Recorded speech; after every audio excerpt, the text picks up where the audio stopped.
তো আমি একজন অর্গানাইজার। আমিও প্রোগ্রামের অর্গানাইজার করি। আমাদের হচ্ছে বিজিসিএফ একটা অ্যাওয়ার্ড গিয়েছিল সোনারগাঁও হোটেলে, সেটা আমি অর্গানাইজার ছিলাম। তো এই প্রোগ্রামগুলো করতে আসলে ভালোই লাগে, কারণ এটা একটা বিনোদনের জায়গা বলা যায়, সম্মানের জায়গা বলা যায়। তো সেক্ষেত্রে আমি বলবো যে আসলে এটা সম্মান পাওয়ার যারা আছে তারাই এখানে আসতে পারে।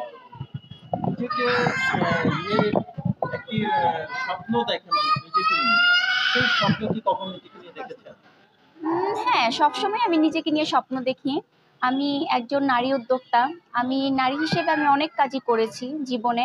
এখনো করতেছি। এখন সবচেয়ে বড় জিনিস যেটা আমার স্বপ্ন, আমি বিভিন্ন ফাংশন গুলো করি, অর্গানাইজার করি। তো সামনে আছে এগুলো আমি আরো খুব বড় করে আমাকে আরো মানুষ চিনবে, বা আমি এমন সেক্টরের মানুষদেরকে যাদেরকে আরো সম্মাননা করতে পারবো, যারা এর যোগ্যতা তাদেরকেই করে নিয়ে দাঁড়াবো।